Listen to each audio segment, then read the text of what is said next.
Hey, what's going on, everybody? Welcome to another edition of Wildcard MTG and 5 more cards that are budget or underrated from a set in Magic's history. This time we are up to alliances. Yes, set's getting a little bit better now. Got a lot of different card variation. Yes, we have 5 cards, and yes, I found a bonus card this time. So, without further ado, let's get into our first card here, and that is Latnam's Legacy. It's 1 generic, 1 blue for an instant. It says choose a card from your hand and shuffle that card into your library to draw 2 cards at the beginning of the next turn's upkeep. So this is like a weird, different kind of brainstorm almost, so to speak. And it's instant speed, which is also good. 1 more mana. Brainstorm is one blue. But despite that, I think this card does have a lot of utility, especially if you have something in your hand that you don't necessarily want to put in your graveyard, but you don't really need right now. You can just pitch it back into your deck, shuffle, and then you're going to draw 2 cards on the next upkeep. This is also good in decks that like want to be drawing cards, things like Kami of the Crescent Moon, Nekusar. If you're running a version of Shieldred that's blue-black, if you have Shieldred in there, this would be good in that. A lot of things where like if you were to draw cards, Quasar Augur of Agony is really good in that deck. Definitely a little tricky, like I'm gonna draw cards kind of card. So that's why this is my first pick for an underrated card. Also, the art's just really weird. These little blue men in the background, kind of like looking at the books and scrolls.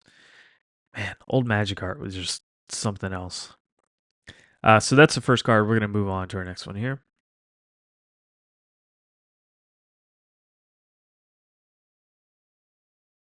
And it is Casting of Bones. It's 2 generic, 1 black for an enchant creature.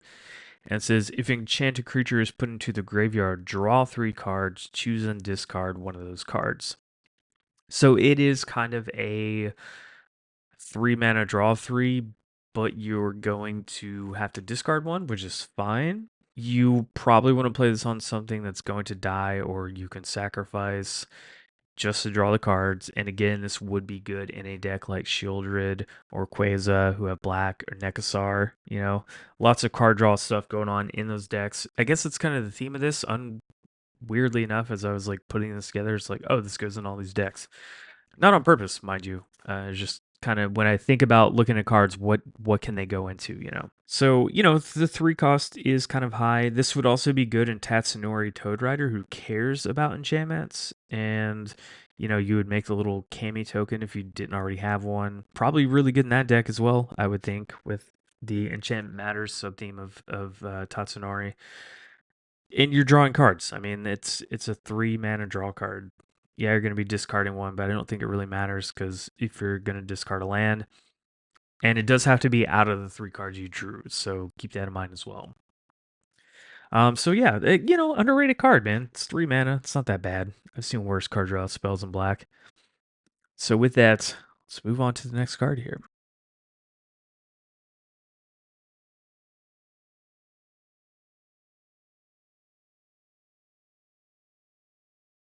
And our next card is Death Spark. It is a 1 red mana card for an instant.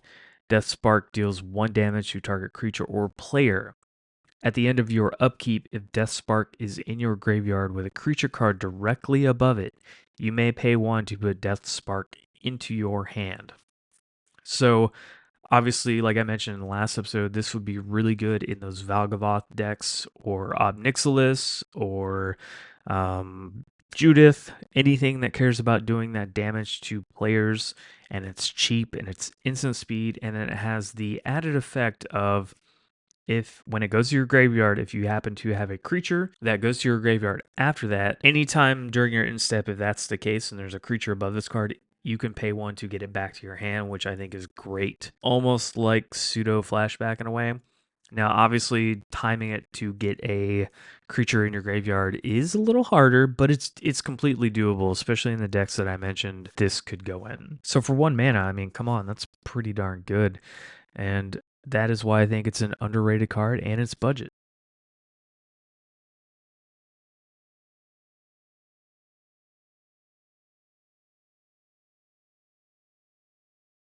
And our next card here is Misfortune. It's one generic, one black, one red, one green for a sorcery. And it says target opponent chooses one. You put a +1/+1 counter on each creature you control and gain 4 life. Or put a -1/-1 counter on each creature that opponent controls, and Misfortune deals 4 damage to him or her.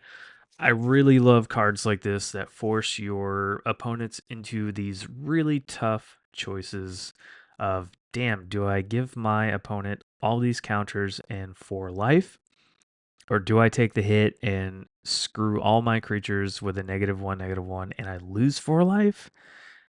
And you have to play politically with that. Say you're playing it's a token deck and like all they have is a bunch of 1/1s. Do you really think they're gonna wipe their whole board over giving you counters? Probably not. So if you play it correctly in those situations, you have the added effect of the politics side of it of like, hey man, if you do this, your whole board's going to be wiped. Unless for some reason they want their board to be wiped, they're like a little bit of a sacrifice kind of deck, then maybe they're like, yeah, screw it. I'll let my whole board go and I will lose the 4 life, and then next thing you know the whole table's dead because of all the death triggers from various things they have on their board. But again, that's something you'll have to pay attention to when you're playing this card. So that's why I think this card is a little bit underrated. Yeah, it's a sorcery, but the weird situation it puts your opponents in, I think is very fun, and it's in Jund. So this could go in like Kresh the Blood Braided, which would be incredible. Corvold obviously would be pretty good. Yeah, there's a myriad of decks this could go into. I think Jund is such an interesting color combination, and this card's really awesome. So try it out.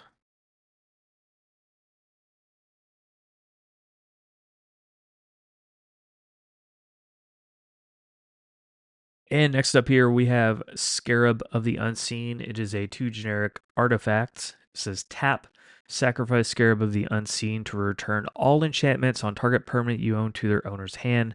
Draw a card at the beginning of the next turn's upkeep. If you were playing a very heavily aura and enchantment kind of deck like Light Paws or the commander from the Eldraine Elevere who also cares about enchantments, auras, all that kind of stuff. If you're just running an enchantment good stuff deck, Killian Ink Duelist, decks like that. This will save your creature if it's getting killed, because all the auras go to the graveyard. This will just get them all back to your hand, so you can then bust out your commander or whatever other creature you have, and then boom, load it up again. Especially in Light Paws, this thing is absolutely clutch in Light Paws. I mean, we already know Light Paws is a pretty you know oppressive commander in general because the way she tutors up all those enchantments and can very quickly become indestructible, untouchable, her no square, do not touch her at all kind of commander where you can't even really do anything about her. But on the off chance you do have an exile effect like farewell, swords, all that kind of stuff. Well, before she dies, you can just get all those enchantments straight back to your hand. They're not going to go to the graveyard. Light Paws is going to die, and then oh no, I have to pay 4 mana to get her out back again, and then load her up again, and then boom, you're right back in the same situation you were before with a deadly Light Paws on the battlefield, and you're the arch enemy. So that's my experience playing Light Paws, and it's fun. I love Light Paws. One of my favorite commanders. Every time I bring it out, I get a big groan. It's great, and I get it. It's a pretty strong commander, but this card is really good in that. It's good in any kind of enchantment heavy aura deck. So try this card out. I'm telling you. Obviously, there are ways to get R's back from the graveyard, and that's great. But nobody's going to really expect this coming. And if you play it before something's going to get killed, also very smart. Obviously, they could get rid of this and then get rid of your creature.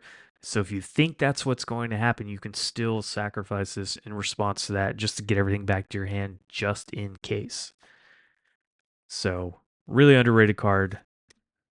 That is my pick for that.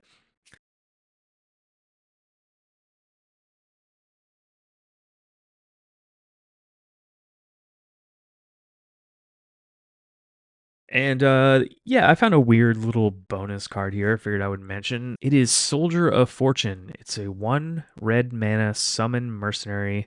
It's a 1/1 creature basically, and it has red and tap. Target player shuffles his or her library. Kind of like I mentioned on last one, if you have a player in your playgroup that is tutoring for a lot of stuff, or you have something that you happen to bounce back to the top of an opponent's library, this is going to make them, or they brainstormed, something where they are manipulating their deck to where they know what they're going to get beforehand. This is like a weird card to kind of like hose that out. I know it's in red, so unless you're running a red deck, it's not really going to be that helpful in most cases. But I thought the card was interesting enough to where like I could see myself putting this in a deck to kind of like mess around with people's draws, or like to even help somebody, being like, they've drawn like 4 lands in a turn and they're like, oh my god, or maybe they haven't drawn any lands in like 3 turns. It's like, hey, I can help you shuffle your library to maybe get a land, you don't know. Something like that. It's a weird card. I like weird cards like this. 1 mana 1/1, what do you got to lose? Throwing it in the 99 is something weird. Like even Arabella, this would be good in Arabella because it's a 1/1. So, you got that trigger off Arabella with that creature, which is pretty interesting. So that is my bonus card for alliances. There's a lot of cool stuff in alliances actually, besides like the well-known cards and everything like that. But I probably could have found like 2 or 3 more cards, honestly, to kind of throw in this. But I want to keep it at 5. I could do 10, but I feel like there would be diminishing returns. Maybe in later sets when there's a lot more good cards, we could bump it up to 10. But I think right now, for the early Magic sets, 5 is good. I've been Wildcard MTG. Thank you so much for checking these videos out. If you like them, if you found something interesting, please like and subscribe. Yeah, we'll see you on the next one, whatever deck tech I have coming down the line. And thank you all so much for checking it out.